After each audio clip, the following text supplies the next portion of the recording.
بسم اللہ الحمد للہ والصلاة والسلام علی رسول اللہ رب اشرح لی صدری ویسر لی امری واحلل عقدۃ من لسانی یفقہوا قولی۔ ناظرین السلام علیکم ورحمۃ اللہ وبرکاتہ۔ سیرت النبی صلی اللہ علیہ وسلم انگلیوں پر، اہم واقعات کو یاد رکھیے آسان طریقے سے 5 منٹ سیریز میں۔ سبق نمبر 24، 9واں ہجری سال مدنی زندگی کا۔ بائیں ہاتھ استعمال کیجئے۔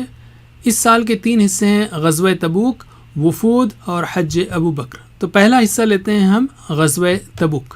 مؤتہ کی جنگ نے مسلمانوں کی دھاک بٹھا دی تھی، اس لیے قیصر روم نے مسلمانوں کو سزا دینے کے لیے بڑی تیاریاں شروع کر دیں۔ اس کے تحت عرب سردار بھی فوجیں جمع کرنے لگے۔ آپ صلی اللہ علیہ وسلم ہر اس بات سے خبردار رہتے تھے جس کا اسلام اور مسلمانوں پر اثر پڑتا ہو، اس لیے آپ نے تیاری کا حکم دیا۔ سپر پاور سے مقابلہ تھا، گرمی کا موسم تھا، دور کا سفر تھا، وسائل کم تھے، کھجور کی فصل تیار تھی۔ صحابہ کرام نے اس غزوے میں بہت سی قربانیاں دیں، صدقہ و خیرات کرنے میں ایک دوسرے سے آگے نکل جانے کی کوشش کی۔ حضرت ابو بکر رضی اللہ عنہ نے اپنا سارا مال حاضر خدمت کر دیا، حضرت عمر نے اپنا آدھا مال خیرات کیا، حضرت عثمان و عبد الرحمن رضی اللہ عنہم نے ڈھیر سارا مال اللہ کے راستے میں صدقہ کیا۔ رجب 9 ہجری میں آپ صلی اللہ علیہ وسلم 30,000 کی فوج لے کر نکلے۔ فوج میں 10,000 گھوڑے اور 12,000 اونٹ بھی تھے۔ مدینے سے نکل کر آپ صلی اللہ علیہ وسلم تبوک میں مقیم ہوئے۔ رسول صلی اللہ علیہ وسلم کی آمد کی خبر سن کر رومی قیادت کی ہمت نہ ہوئی کہ ان سے مقابلہ کرے جن کے صرف 3,000 لوگوں نے 1 لاکھ سے جنگ کی تھی، اس لیے یہ جنگ نہیں ہوئی۔ وہاں کئی قبائل کے لوگوں نے خود رسول صلی اللہ علیہ وسلم کی خدمت میں آ کر اطاعت قبول کی۔ اس طرح بغیر کسی ٹکراؤ کے اسلامی لشکر کامیاب لوٹا۔ اس کارروائی کا نتیجہ یہ ہوا کہ رومیوں اور روم کے قریب آباد عرب عیسائیوں پر مسلمانوں کی طاقت کا اور زیادہ رعب بیٹھ گیا، اور پھر انہیں مدینہ کی طرف غلط نظر سے دیکھنے کی ہمت نہیں ہوئی۔ اس غزوے میں سچے مومنین نے شرکت کی، منافقین پیچھے رہ گئے۔ 3 صحابہ بنا کسی عذر کے پیچھے رہ گئے تھے، انہیں اللہ نے آزمائش میں ڈالا اور پھر ان کی توبہ قبول کی۔ اسباق و عمل، خیر کے اجتماعی کاموں میں ایک دوسرے سے آگے بڑھنے کی کوشش کریں۔ غزوہ تبوک کے وقت رسول اللہ صلی اللہ علیہ وسلم کی عمر مبارک تقریباً 61 سال تھی۔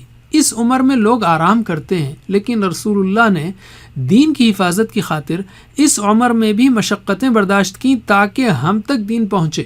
اس لیے ہمارے لیے بھی یہ پیغام ہے کہ آخری دم تک دین کا کام کرتے رہنا ہے۔ علم یعنی ویڈیو روکیے اور ایک دوسرے کو سکھائیے۔ دوسرا حصہ، وفود اور وفد نجران۔ صلح حدیبیہ کے بعد سے دعوت کے مواقع بڑھ گئے تھے اور لوگوں کا اسلام قبول کرنا شروع ہو گیا تھا۔ فتح مکہ کے بعد سے کئی قبیلوں کے وفد آئے اور انہوں نے اسلام قبول کیا۔ غزوہ تبوک کے بعد یہ رفتار اور بھی بڑھ گئی۔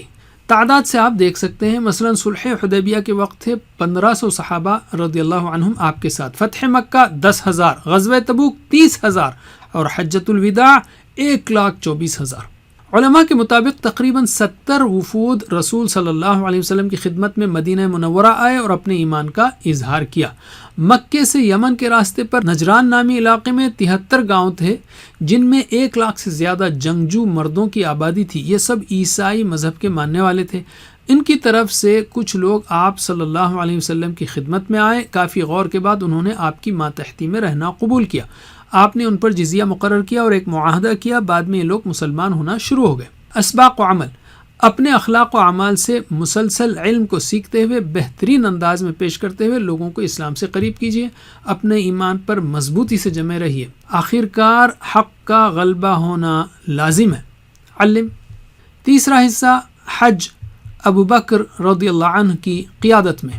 سن 9 ہجری میں رسول اللہ صلی اللہ علیہ وسلم نے مناسک حج قائم کرنے کی غرض سے حضرت ابو بکر کو امیر الحج بنا کر روانہ فرمایا اور ان کی قیادت میں لوگوں نے حج کیا۔ حضرت ابو بکر نے صحابہ کرام کی ایک جماعت بھیج کر یہ اعلان کرایا کہ آئندہ سے کوئی مشرک حج نہیں کر سکتا اور نہ کوئی آدمی جاہلیت کی دور کی طرح بے لباس ہو کر بیت اللہ کا طواف کر سکتا ہے۔ یہ اعلان گویا جزیرۃ العرب سے جاہلیت کے خاتمے کا اعلان تھا۔ اسباق و عمل، امیر کی اطاعت کو لازم سمجھیں مگر گناہ کے کاموں میں نہیں۔ استطاعت ہو تو زندگی میں ایک بار حج ضرور کریں، مناسک حج اچھی طرح سیکھیں۔